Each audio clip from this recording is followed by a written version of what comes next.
Soluções para o presente e o futuro é o que nos move. Desenvolver alternativas para a produção de energias renováveis é essencial para um futuro sustentável que impulsione o bem-estar das pessoas e a prosperidade da indústria, reduzindo a dependência de combustíveis fósseis e reduzindo os impactos ambientais. Uma nova postura não apenas preserva o meio ambiente, como assegura qualidade de vida melhor para futuras gerações, estimulando um desenvolvimento econômico responsável e inclusivo. Com mais de 4 décadas de história, o 6IBR, com sede em Sertãozinho, São Paulo, polo industrial com empresas metalmecânicas e de automação industrial, destaca-se com pioneirismo, promovendo os interesses das indústrias de base em todo o Brasil, desenvolvedoras de tecnologias e equipamentos para o setor bioenergético.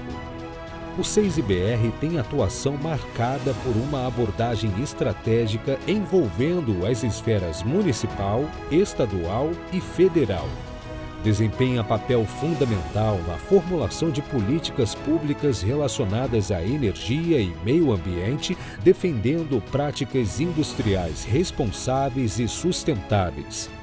Sua expertise técnica e sua capacidade de mobilização têm contribuído para moldar o debate em torno de questões cruciais como a diversificação da matriz energética, a redução das emissões de gases de efeito estufa e a promoção do desenvolvimento não apenas técnico, mas também na gestão de pessoas. É apoiador oficial da FenaSucro e Agrocana, a maior feira de bioenergia do mundo e conhecida por ser referência no lançamento de tecnologias e inovações para o setor.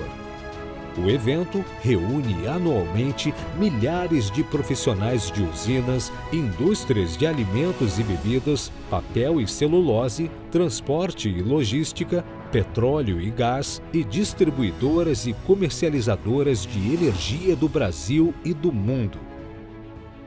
6IBR, incentivando novas alternativas para um futuro sustentável. Olá, está começando mais um podcast da CPL Bioenergia 6IBR. Este programa que é realizado pelo 6IBR, Centro Nacional das Indústrias do Setor Sucroenergético e Biocombustíveis, e também do programa SP Produz. E hoje nós vamos falar de cogeração de energia elétrica.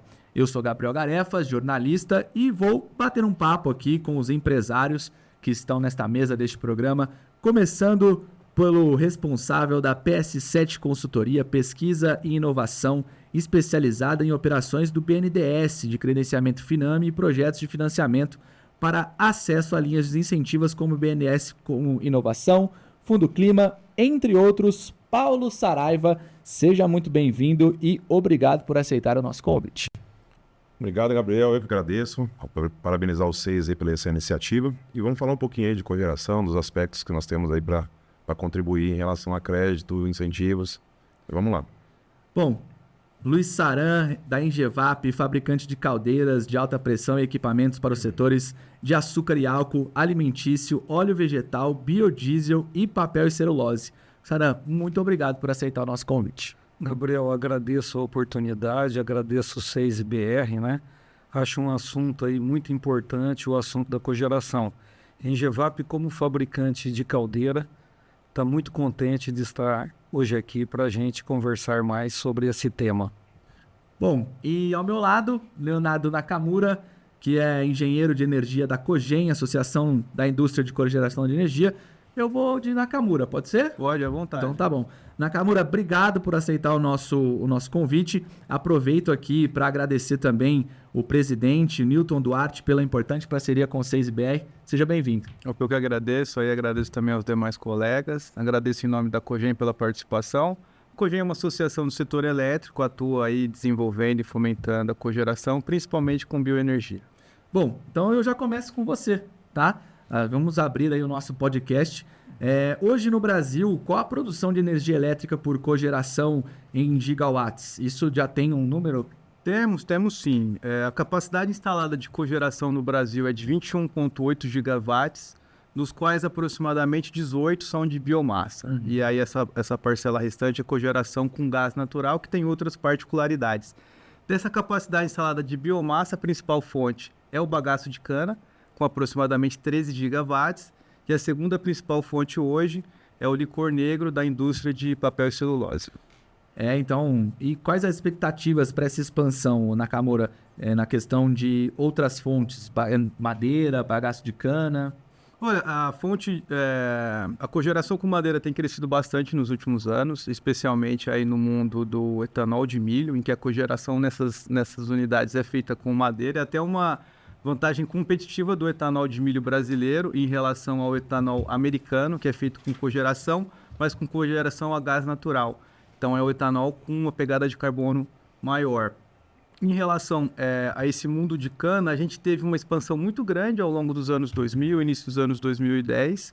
Depois houve uma queda dessa expansão, mas especificamente esse ano tem sido um ano bastante positivo para novas unidades de cogeração com biomassa. Bom, eu vou abrir agora o nosso bate-papo para o Saraiva a respeito do Nakamura. Pode ficar à vontade, eu sei que vocês estavam... Nakamura, qual o potencial ainda a ser explorado para queima de bagaço nas usinas existentes? Olha, eu diria que um potencial teórico, aí considerando uma expansão de 15% a 20% da safra atual, mais ações de retrofit, modernização, seria possível que esse número de cana, atualmente em 13 gigas, chegasse até mesmo na casa de 25 gigawatts. Esse seria o potencial teórico, tomando como base aí a capacidade de produção de biomassa no Brasil. Mas aí tem uma série de desafios de mercado, desafios regulatórios e de políticas para que esse potencial fosse alcançado. Quer dizer, quase o dobro. Quase o dobro, sim. Tendo um aumento de 15% a 20% da safra atual, o potencial teórico seria praticamente o dobro. Ô Paulo, e o que poderia fazer para a gente antecipar essa situação, né? É falta de investimento, falta de financiamento numa situação de crédito boa? Sim, eu acho que nesse ponto aí nós temos bastante oportunidade, já tivemos alguns ganhos, inclusive até no trabalho via 6BR, quando nós conseguimos voltar, por exemplo, financiar caldeiras aí pelo Fundo Clima, tá? Nós tivemos uma época aí em torno de, eu não vou me recordar, mas meados de 2017, em que naquele tempo, né, o Fundo Clima ele não tinha um recurso tão abundante. Então ele girava em torno de 350 milhões por ano. Então, se você financiasse um projeto de cogeração, por exemplo, você tem projeto naquela época que custava em torno de 100 milhões, 2, 3 projetos. Então naquela época o recurso acabou sendo muito direcionado para a eólica, para a fotovoltaica, né, para fontes em que o capex, as plantas eram menores e, consequentemente, pulverizava mais esse crédito. E na medida com que nós fomos buscando essa necessidade, foi observada a importância da cogeração, o potencial da cogeração a partir de usina, das usinas de cana, e também os ventos favoráveis para essa questão de descarbonização, o que foi ampliado, foi buscada a ampliação, que é a ampliação do fundo, que hoje, aí, há 3 anos, aí, mais ou menos, nós conseguimos chegar em torno de 13 bi. E aí foi um momento que sim, né, através do apoio do SEIS, aí, a equipe, nós conseguimos ali com uma articulação também no Congresso, pelo deputado Arnaldo Jardim, que apoiou bastante isso. Nós levantamos esse tema na FenaSucro 2019, concomitantemente com essa ampliação desse fundo, nós conseguimos que, por exemplo, voltasse aí as caldeiras a serem financiadas no âmbito do Fundo Clima. Então assim... Só que nós temos que ampliar, né? Então, algumas fontes de energia hoje já tiveram bastante incentivos, né? E a vantagem da gente buscar esse apoio, essa ampliação, é que ela também vem de encontro com o que trata, por exemplo, a Nova Indústria Brasil. Então, entre as formas de cogeração, a cogeração a partir de caldeiras, né, de biomassa, ela também atende o que rege o Nova Indústria Brasil, né? Então é uma das importâncias. Então acho que a gente está fazendo esse papel e temos que ir como associação, como empresários, né? A união do SEIS e da Cogem e de outras nesse mesmo sentido é realmente cobrar para que se mantenha esse fundo e que sejam focadas aquelas fontes que aqueles projetos, incentivados os projetos que também tragam eficiência energética, mas também o adensamento da cadeia produtiva, né? Ô Saran, e aproveitando essa linha de evolução, né, do Brasil ao longo dos anos, a gente sabe que o Brasil está produzindo mais, mas tem tecnologia e equipamento suficiente para ir atendendo essas demandas? Não, sim. Nós temos ainda limite na parte de máquinas, né? De você estar buscando uma eficiência maior, uma qualidade maior, equipando a sua indústria com máquinas com mais tecnologia. E isso acontece principalmente porque falta fundo onde a gente possa buscar um crédito, né, que permita que o empresário faça essa modificação dentro da sua empresa, dentro do chão de fábrica, assim, entendeu? Sim. Então, ainda é muito limitado crédito nesse sentido, né? Então, mas mesmo assim, só para você ter uma ideia, né, queimando bagaço, a gente talvez seja o país que mais tem condição, as nossas empresas, de fazer caldeira queimando bagaço com eficiência, né? Eu penso que a gente tem mais que os australianos, mais que a África do Sul, né? Que são países tradicionais também em indústria de açúcar e álcool, né? E que também queimam o bagaço em suas caldeiras, né? A minha próxima pergunta era sobre quais medidas você apontaria para a gente, mas eu vou deixar para depois, porque você falou na questão de financiamento. Saraiva, Selic 14,75%, juros passando de 20% ao ano. Como é que a gente consegue mudar isso? Como é que muda esse cenário? Não, é um cenário desafiador, né? Eu acho que tem que todo mundo aí, governo, Estado, indústrias, né? Tem que fazer o seu papel aí fazer a sua contribuição na questão das contas fiscais. Só que assim, o Saran até levantou um ponto, né? Quando a gente fala de financiamento, de projetos de financiamento para incentivar a descarbonização, o Fundo Clima hoje ele é um financiamento que ele está na casa dos 6,5%, ele parte dos 6,5%. Só que realmente ele atende a ponta, ele atende a usina, ou a empresa de energia que vai implementar um projeto de cogeração, né? E tem acesso a esse crédito. Só que na hora que esse sistema, né, na hora que toda essa demanda energética, até eu vou pedir até a opinião depois para o Nakamura no sentido dessa inteligência artificial, de todo o crescimento energético a partir dessa modernização que nós todos somos incentivados a fazer. Então você começa a escalar a demanda por energia, a demanda por investimento. Então, quem está investindo nesse projeto vai ter o financiamento. E agora o financiamento que apoia a infraestrutura. Quantas Engevaps, quanto que a Engevap vai ter que ampliar para poder atender essa demanda futura de mercado. Então, e aí, de novo, destacando o papel do CEISA, porque você tem realmente a Cogem, outras associações como a Única também, que elas tratam muito com o cliente final, e o CEISA que faz essa conexão entre a cadeia, né, com a ponta. E aí a gente tem buscado, né, nós temos trabalhado, contribuído com algumas proposições para que esse crédito também chegue para todos os elementos da cadeia. Já temos algumas iniciativas a partir, por exemplo, do BNDES mais inovação, só que ainda ele não é compatível com o volume que se tem lá na ponta. E o que está na ponta também, a gente fala 13,5 bi, parece ser grande, mas não é. O desafio que nós temos aí de demanda energética, e eu vou até pedir um pouquinho a opinião do Nakamura nesse sentido, tem desafios grandes. Então tem sim projetos, a gente pode depois voltar nesse tema aí.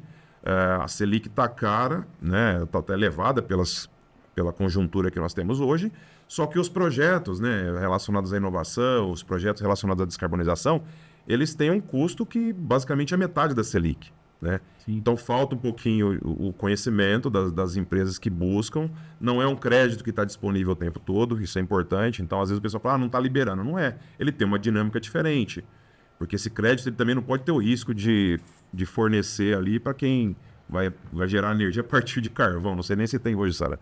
Mas assim, o crédito incentivado, né, o crédito mais barato, quanto mais barato, maiores são os requisitos, maiores são as exigências. E menor a disponibilidade, maior a concorrência. Então, assim, O que falta às empresas, às vezes, é planejamento para acessar esse crédito. Incentivos também, visibilidade do ponto de vista do governo no sentido de leilões de energia, ter um pouco mais de previsibilidade, porque isso aí tudo tem que estar casado para o investidor em frente, né? Mas o interessante é que o Saran levantou esse ponto, né? Nós temos esse crédito aí, mas assim, a gente tem que pensar também na indústria de base, no sentido de ampliar o acesso para que a gente consiga atender essa demanda futura, né? E aí, Nakamura? Sobre essa questão da demanda energética, sem dúvida alguma, a demanda energética é crescente e os data centers, tanto os de inteligência artificial como os de armazenamento armazenamento em nuvem, consomem grandes quantidades de energia elétrica e também de energia térmica para refrigeração. Uma questão interessante em relação aos data centers de inteligência artificial é que aí tanto faz se está aqui no Brasil, se está na China, se está nos Estados Unidos. Isso não é relevante para o usuário. Agora, em relação aos serviços de nuvem, a distância física é um ponto relevante. Então, nesse aspecto, eu diria que o Brasil tem um potencial maior para atrair data centers de nuvem, já que tem aqui toda a população local que faz uso desses serviços. Já em relação a data centers de inteligência artificial, acho mais difícil, porque há outros países que têm tarifas de energia elétrica mais baratas. O Brasil tem um custo barato de geração, só que isso quando chega na tarifa, quando isso chega na fatura do consumidor, aí é um dos preços menos competitivos do mundo. E sobre os data centers, naturalmente são instalações que demandam energia elétrica o tempo todo, 24 horas por dia. E aí também é necessário todo um trabalho para tornar as redes elétricas mais resilientes. A gente observou recentemente aí uma série de distribuidoras tendo problemas sérios, então isso também é uma demanda grande do setor. Ter redes elétricas mais resilientes, mais capazes de suportar eventos climáticos extremos também. Você falando assim de ter também a segurança energética. Segurança energética, sim, exatamente. E está tendo investimentos nessa área?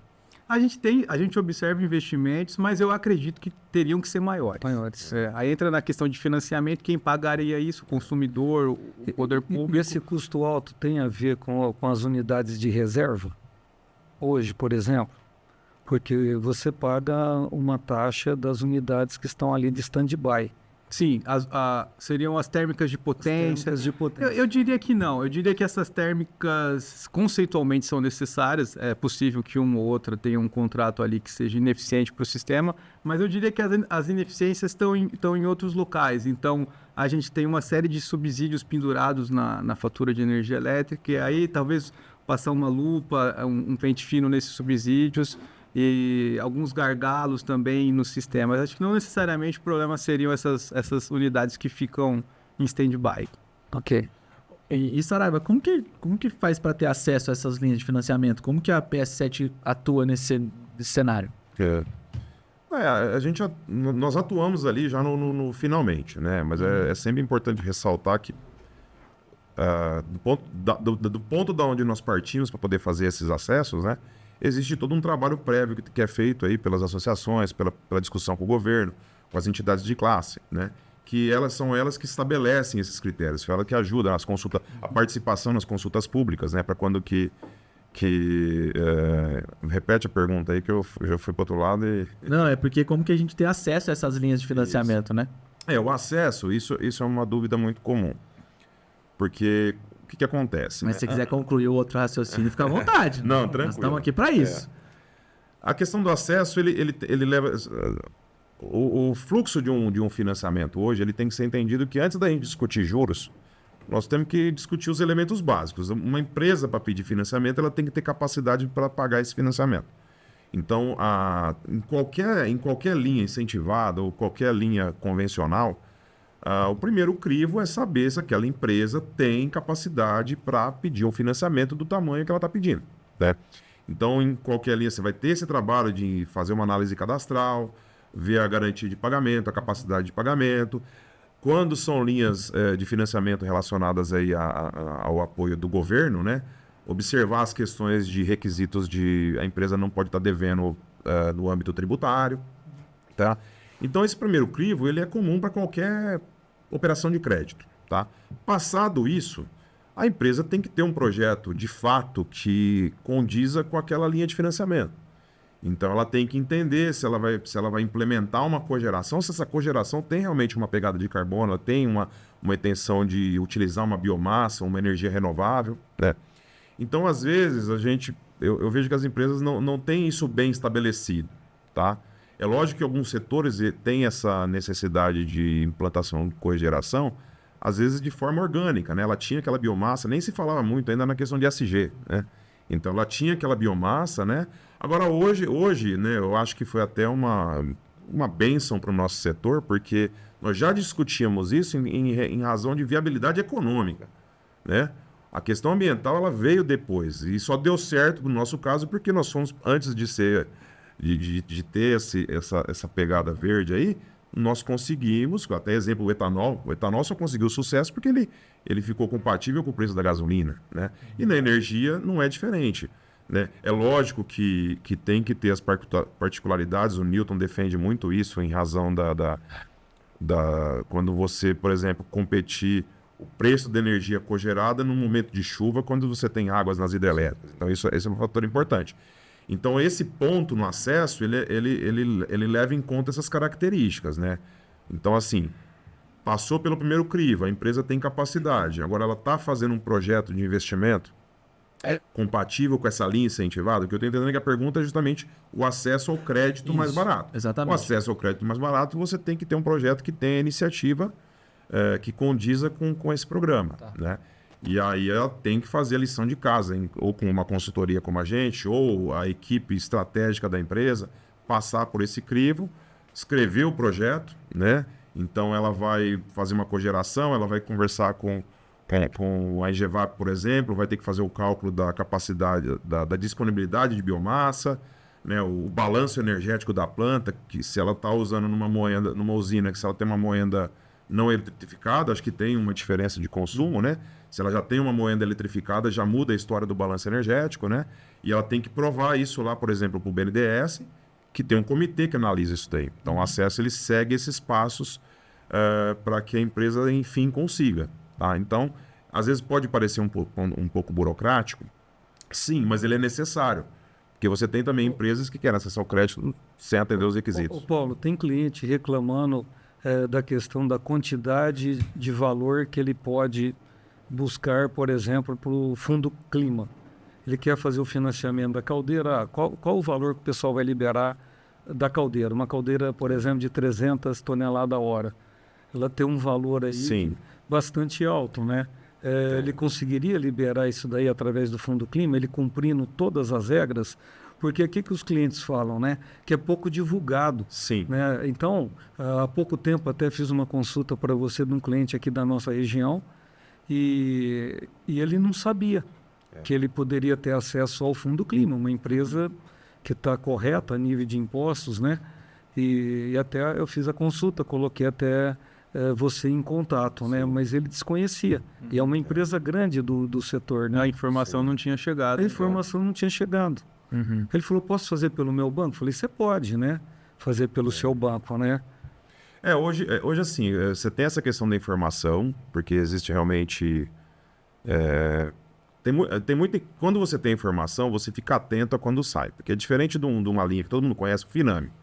O Finame está desde 1956, ela está disponível. Só que é uma linha hoje, como vocês falaram, ela está atrelada... Uma das taxas possíveis é a Selic. Tá? Então, essa linha todo mundo está disponível. Essas linhas incentivadas, por hora, elas não são disponíveis o tempo todo. Então, depende de uma aprovação do orçamento, do LOA. Aí tem uma discussão da divisão do bolo, da questão fiscal que envolve o Brasil, para determinar o volume e os critérios de distribuição. Né? Porque se o valor de 13 bilhões, você pega um projeto grande e consome 1 bilhão, você já consumiu 9% do fundo. Então, existe sim algumas discussões em relação ao limite financiável. Tá? A tendência é diminuir para que seja mais pulverizado. Tá? E também no BNDES em questão a sistemática operacional. Como o BNDES não tem agência, ele determina operações diretas e indiretas. Então, a partir de determinado porte de empresa e de porte de financiamento, a empresa pode acessar o BNDES direto. Então, empresas, por exemplo, que faturam acima de 300 milhões por ano, com projetos acima de 20 milhões, ela vai bater na porta do BNDES direto, porque ele financia a partir desse ticket de 20 milhões. Então, uma caldeira de 100 milhões, por exemplo, ele vai buscar o BNDES, tá? E aí, para ter a capilaridade, né, para esse crédito chegar em todas as pontas, o BNDES usa todo o nosso sistema bancário. E aí, qual que é o limite, Sara? Aí, nessas situações, quando a empresa vai via banco, aí o limite operacional, por exemplo, no fundo crime é 20 milhões. Então, ele consegue financiar no banco dele até 20 milhões. É uma operação mais rápida, mais automática. Então, logicamente, ela favorece projetos menores, né? Caldeiras menores, por exemplo, né? Ou a compra da turbina. Então, às vezes, a empresa tem que fazer esse planejamento de como ela vai planejar esse gasto. Ela faz a estimativa do orçamento total. Quanto ela vai gastar de civil, quanto ela vai gastar de projetos, licenças e máquinas e equipamentos que têm a exigência do final. Então, procede a reclamação do setor, né? Porque Sim, hoje as caldeiras que o setor está pedindo são caldeiras de 150 toneladas a hora, 200 toneladas a hora, 250 toneladas a hora, onde os valores são bem acima dos 20 milhões. Exato. Então, o setor ainda está um pouco engessado para ir para uma cogeração mesmo. Porque tem que bater na porta do BNDES direto. Tem que bater na porta do BNDES direto. Que não tem uma estrutura igual os bancos têm. Exatamente. Então, aí às vezes é mais moroso, porque ela tem que se habilitar, né? Então, assim, existe uma discussão, né? Algumas precisa evoluir mais no sentido... Porque esses valores, eles estão congelados há muitos anos. Então, 10 milhões há 10 anos atrás não é o mesmo valor a capacidade de compra de hoje. Então, isso realmente... Só que, assim, tem situações, por exemplo, no BNDES que não são da alçada da equipe do BNDES. Envolve congresso, né? Então, conhecer essa sistemática, né? E é o trabalho que a gente faz também junto... O trabalho institucional que nós fazemos na PSE junto com vocês, por exemplo, discute-se essas medidas, né? Então, isso aqui é um tema importante, mas ele tem que ser discutido no âmbito legislativo, né? Então, para que a gente depois consiga atender essas demandas. E muitas delas o BNDES até concorda, mas assim, ele não pode, porque ele é um instrumento de repasse, né? Ele não cria... Ele cria alguns processos, alguns instrumentos, alguns procedimentos operacionais, né? Ele faz os estudos ali. Mas muito disso está no âmbito regulatório, né? Então, nós temos que trabalhar, por exemplo, subir o limite para os bancos de 20 para até 50, né? Isso aí já financiaria metade de um projeto, por exemplo, né? Então, é nesse sentido que às vezes as empresas reclamam desse acesso. Falamos de valores, né, de como acessar essas linhas de crédito, mas acho que ampliar o mercado, eu acho que é a forma da gente ter conhecimento de todos, né? Como que a Cogen tem trabalhado isso? Como que a Cogen tem feito para promover aí esse mercado? Olha, eu diria que hoje a Cogen tem duas pautas primordiais aí para fomentar o mercado de cogeração e de geração de energia elétrica com biomassa. O primeiro seria a viabilização da participação das biomassas nos leilões de potência, né? E aí a gente até volta naquela questão das usinas que ficam em stand-by. Assim, uma vez em que os leilões regulados no ambiente de contratação regulada se esvaziaram nos últimos anos e essa energia passou a ser comercializada diretamente no mercado livre, hoje você tem um espaço novo para o mercado de potência. Isso em um fenômeno que vem ocorrendo em paralelo com o crescimento tanto da fonte solar fotovoltaica como da fonte eólica. São duas fontes renováveis que cresceram muito no Brasil nos últimos 10 anos. Então, 10 anos atrás, o setor elétrico brasileiro era outra coisa do que a gente observa hoje em dia, só que são fontes intermitentes. São fontes com variação diária ou semanal ou mensal. Então, isso faz com que o sistema elétrico brasileiro hoje tem uma grande demanda por potência. Então, eu diria que um dos principais tópicos de trabalho hoje da Cogen é justamente de viabilizar a participação de térmicas da biomassa, então cogeração, bioeletricidade, para entrar nesse mercado de potência. Porque esse mercado de potência no Brasil ainda é incipiente, está numa fase inicial, mas certamente será desenvolvido. E a segunda frente, eu diria que seria a exportação de bioeletricidade. E a exportação que eu falo é comercialização com os países vizinhos, então Argentina e Uruguai têm uma demanda energética, uma demanda de energia elétrica, e havendo sobra de energia no sistema interligado nacional, no setor elétrico brasileiro, é possível fazer esse intercâmbio de energia. Esse é um tema que está ocorrendo exatamente nesse momento. Então, diria que são essas duas novas frentes de comercialização. Então, o interessante seria leilões específicos para cogeração usando biomassa. Seria uma possibilidade, um leilão para biomassa / biocombustíveis, porque além das biomassas tradicionais para cogeração, então bagaço de cana, licor negro, resíduos de madeira, hoje a gente tem também a entrada, um novo fenômeno da participação de etanol e B100, biodiesel, 100% biodiesel, para a geração de energia elétrica. Essa também é uma novidade. Casca de arroz também. Casca de arroz também é uma fonte. É uma fonte. Sim.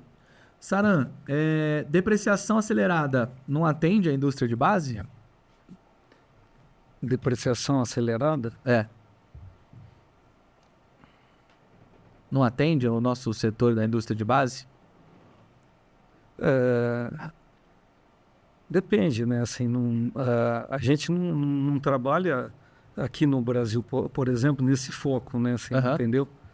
A gente não trabalha nesse foco, não tem como você trabalhar nesse foco. A própria indústria, aqui na nossa região, pegar a região de Sertãozinho e Ribeirão Preto, né?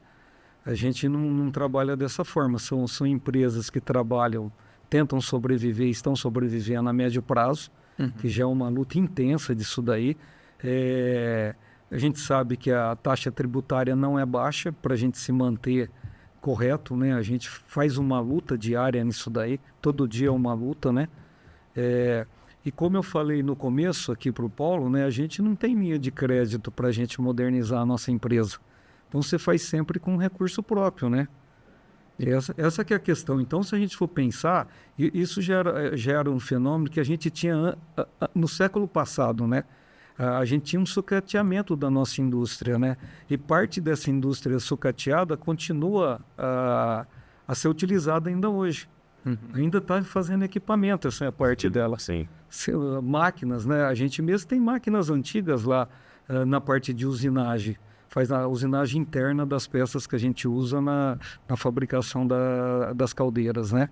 Então, o principal problema é realmente fontes de financiamento razoáveis, né? Não que não sejam exorbitantes como é o que a gente enfrenta hoje. Então, a gente trabalha como a gente pode. A gente ainda fabrica a própria máquina, né? Lá dentro da Engevap tem máquinas que nós que fabricamos a máquina, né? Claro, baseado em máquinas que vieram de fora, né, que tem um potencial grande, a gente desenvolveu e fabricou a máquina dentro da própria empresa, né? Agora, a gente tem máquinas, hoje a gente tem um robô na parte de solda.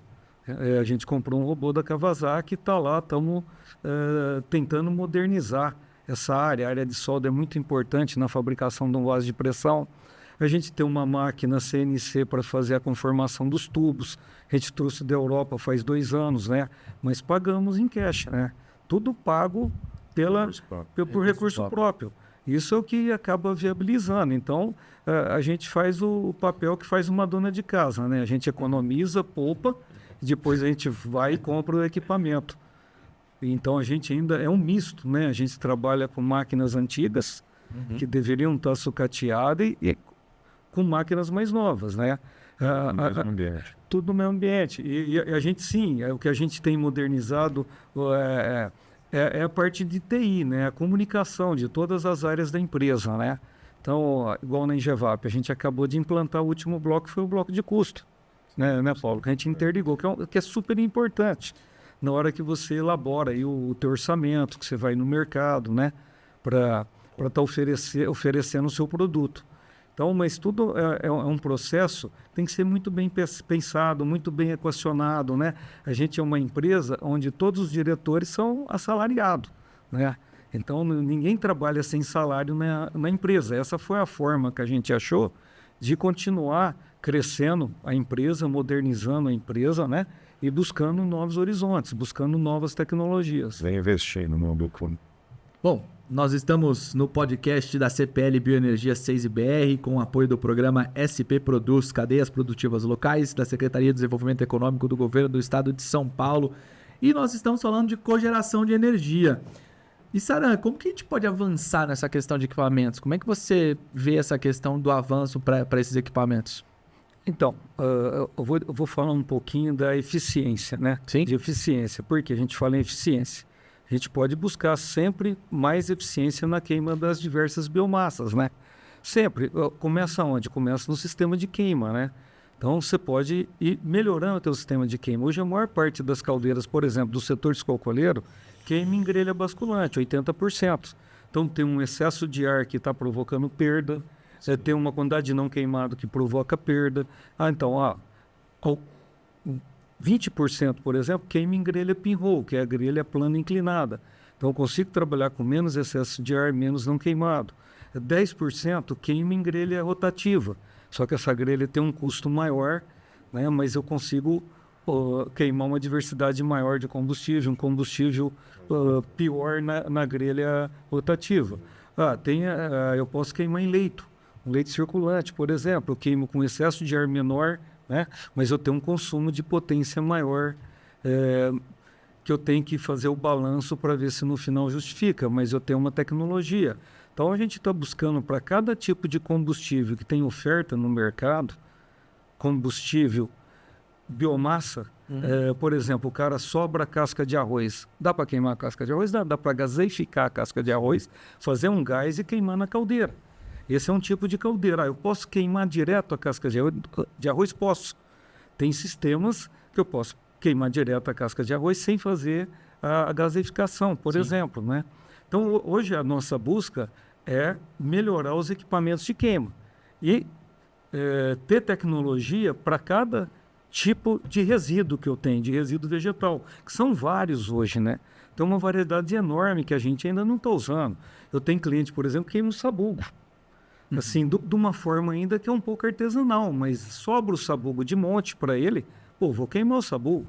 Né? E ele queima só sabugo nas caldeiras dele. Então, as caldeiras foram adaptadas para queimar sabugo. Eu posso queimar palha de cana. Mas ele queima direto, sem preparar ele. Sem preparar. Ele queima direto. Energia, né? Isso. Eu posso queimar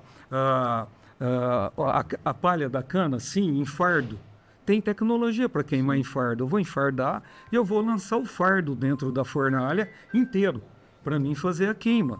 Agora, tudo tem um custo, né? Isso sempre é avaliado, porque eu vou propor para o cliente, ele quer saber isso, né? Ele quer saber se ele consegue financiamento, o cliente quer saber quanto vai custar esse equipamento, e muitas dessas tecnologias ainda a gente não conseguiu nacionalizar. Então, parte eu tenho que trazer de fora. Aí eu tenho a questão da moeda, a questão do dólar, a questão dos impostos que eu pago, né? Por exemplo, tem uma turma ali perto de Detroit, um pessoal que é mestre em combustão. Só que eles querem que eu traga o equipamento dele. Aí, na hora que eu trago o equipamento dele, inviabiliza. Inviabiliza para o cliente, né? O preço sobe. Sim. Porque o cara fala, eu vou financiar nesse juro que está. Eu não vou pagar nunca, né? O equipamento já vai entrar em colapso e eu ainda não consegui pagar o equipamento. Então, tudo isso tem que ser analisado, né? Então, essa parte de combustão ela é muito importante e as empresas de caldeira, tanto da nossa região como do Brasil, trabalham sempre a questão da queima, né?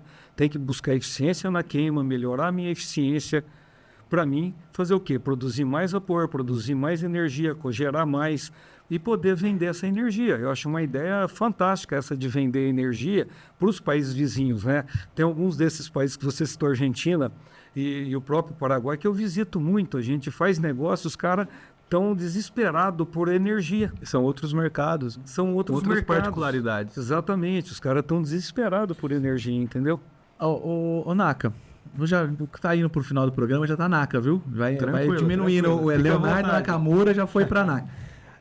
Horizonte de 20, 25 anos, como que a Cogen... Eu tô longe, tá? Tá longe. Tô longe, tá? Tá. Como que a Cogen vê os avanços? Como é que a Cogen vê esse mercado de cogeração?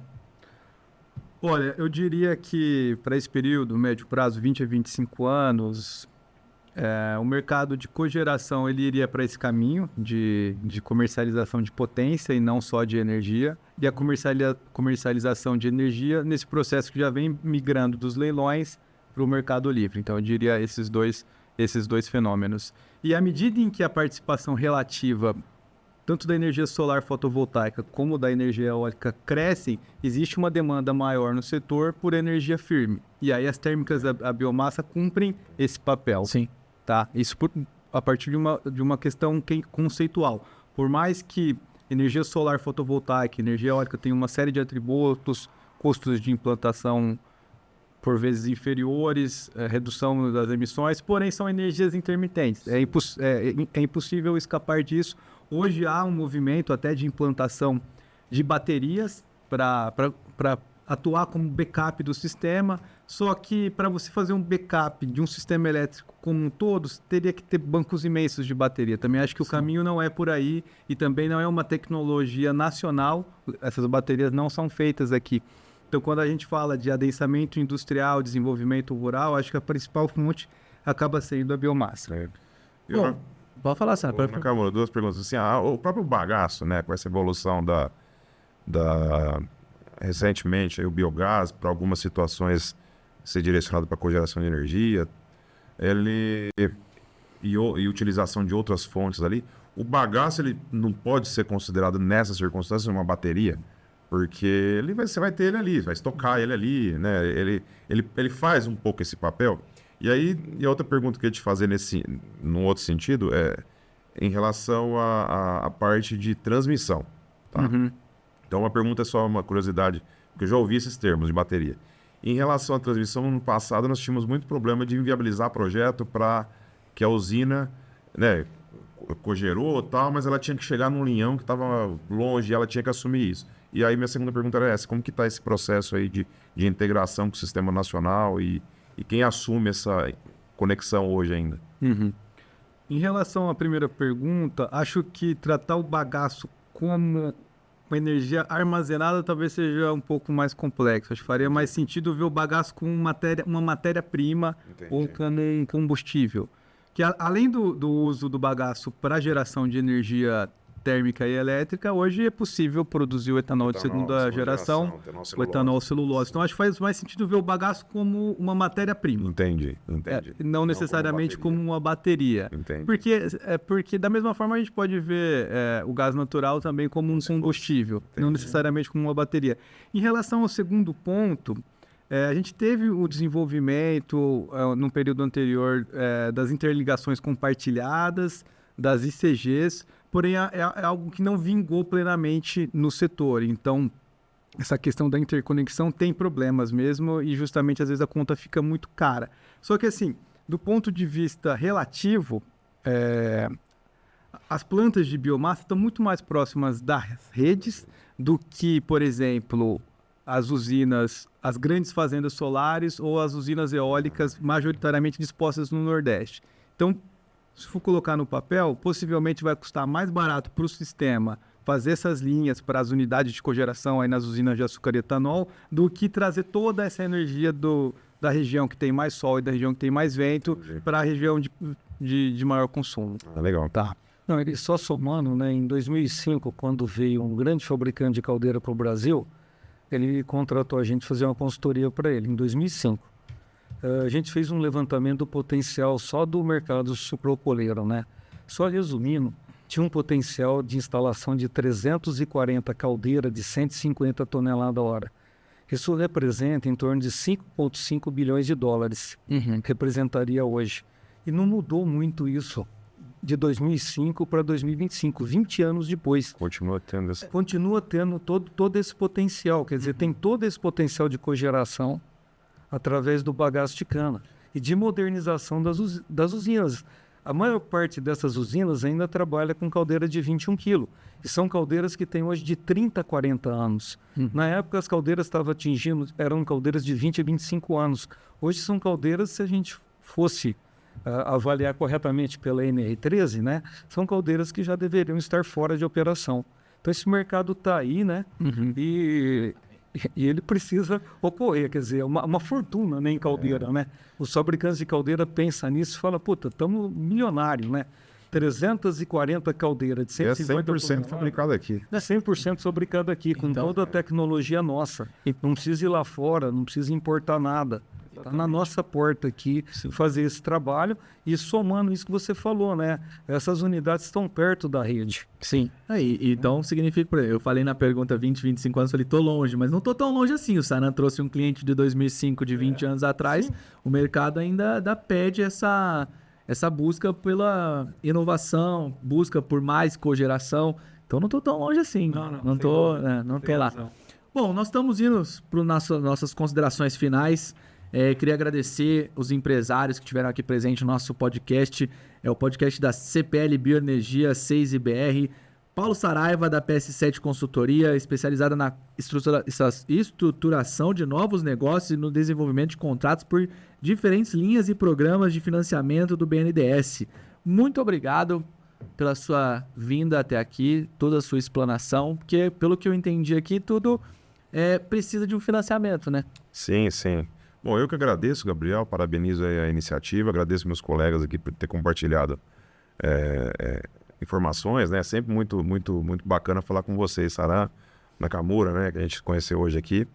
E é isso daí, eu acho que a gente tem que realmente incentivar, entender a conexão entre diferentes programas, né? Então, não falo muito que a Nova Indústria Brasil, ele incentiva o adensamento da cadeia industrial, para que as indústrias se desenvolvam tecnologicamente, né?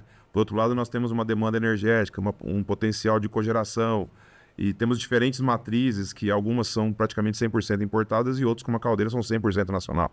Então, acho que esse redirecionamento, esse bate-papo aqui, né, a integração entre as associações, empresários e a divulgação dessas informações, eu acho que é legal para a gente alinhar, né, as estratégias para que a gente alcance duas coisas ao mesmo tempo, né? Descarbonizar e o adensamento da cadeia industrial, né? Então, muito obrigado, parabéns pela iniciativa, parabéns a todos aí. Luiz Saran, da Engevap, fabricante de caldeiras de alta pressão e equipamentos para os setores de açúcar e álcool, alimentício, óleo vegetal, biodiesel e papel e celulose. Muito obrigado, Saran. Ô, Gabriel, eu que agradeço vocês, né? Como o Paulo disse, é uma iniciativa muito interessante. Agradeço o Nakamura, né? A gente aprendeu bastante aqui hoje com vocês, né? A Engevap é uma empresa que está no mercado há 34 anos, né? Uma empresa que começou como consultoria, depois passou para a indústria, né? A gente resolveu fabricar os equipamentos que a gente projetava e estamos aí resistindo, né? 34 anos eu falo de resistência, né? Graças a Deus gostamos do que a gente faz, né? E estamos sempre acreditando, né? Que dias melhores virão, que a gente vai conseguir gerar mais energia renovável, né? Ajudar a despoluir o planeta, né? Que é muito importante, né? Para os nossos filhos, né? Para as novas gerações, né? Que estão chegando. Então, muito obrigado, que novas iniciativas aconteçam, né? O SEISI está sempre ali, né? Firme, né? Nunca desiste também. Uma entidade aí está há muitos anos, né? Quantos anos que o SEISI fez, Gabriel? 45 anos. 45 anos de resistência, né? Então, muito obrigado mais uma vez. Obrigado, Nakamura. Obrigado, Paulo. Bom, Leonardo Nakamura, engenheiro de energia na Cogen, Associação da Indústria de Cogeração de Energia. Mais uma vez, muito obrigado. E manda um abraço para o Newton Duarte, presidente. Por favor, as suas considerações. Bom, agradeço aí, Gabriel. Agradeço ao Saraiva pela oportunidade. A Cogen está sempre de portas abertas aí. Quem quiser conhecer mais, é só acessar nosso site, o nosso perfil no LinkedIn. Lá tem todas as nossas informações. O Saran falou aí do desafio. Sem dúvida alguma, o desafio é muito grande de descarbonizar a nossa economia, de descarbonizar as nossas ações, mas não há alternativa. Então, acho importante ter muita clareza sobre isso também. Agradeço pela oportunidade. Bom, as nossas redes sociais, nosso Instagram, @6ibr, o nosso LinkedIn também, @6ibr, e o nosso Facebook.com/6ibr. A gente se vê no nosso próximo programa, do programa da CPL Bioenergia 6IBR. Até lá! O SP Produz é uma iniciativa do governo de São Paulo que vai transformar o desenvolvimento econômico regional. Uma cadeia produtiva local, CPL, é uma rede de agentes de um mesmo setor, unidos para cooperar e crescer juntos. Sob uma governança comum, colaboram entre si com entidades públicas e privadas, contribuindo para o desenvolvimento econômico local da sua região. O Programa Estadual de Desenvolvimento das Cadeias Produtivas Locais, SP Produz, estimula e fortalece as CPLs, promovendo a descentralização do desenvolvimento produtivo e a redução das desigualdades regionais. As CPLs reconhecidas recebem apoio técnico para aprimorar e fortalecer suas atividades e, dependendo do grau de maturidade, podem participar de editais de fomento para obter recursos para seus projetos de desenvolvimento. À medida que a CPL avança de nível, ela ganha acesso a novos benefícios. Os níveis de maturidade da CPL são: aglomerado produtivo, CPL em desenvolvimento, CPL consolidada e CPL madura. Formar uma CPL traz inúmeros benefícios: acesso a novos mercados, redução de custos, aumento da eficiência operacional e oportunidades de inovação. Pertencer a uma comunidade empresarial forte contribui para o crescimento dos negócios e da economia regional. A participação no SP Produz é simples e acessível. Basta seguir as etapas do edital de reconhecimento, que ocorrem de forma totalmente virtual por meio da plataforma SP Produz. Faça parte do programa. Vamos juntos fortalecer nossas cadeias produtivas e construir um futuro mais próspero para todos. Saiba mais em www.spproduz.sp.gov.br.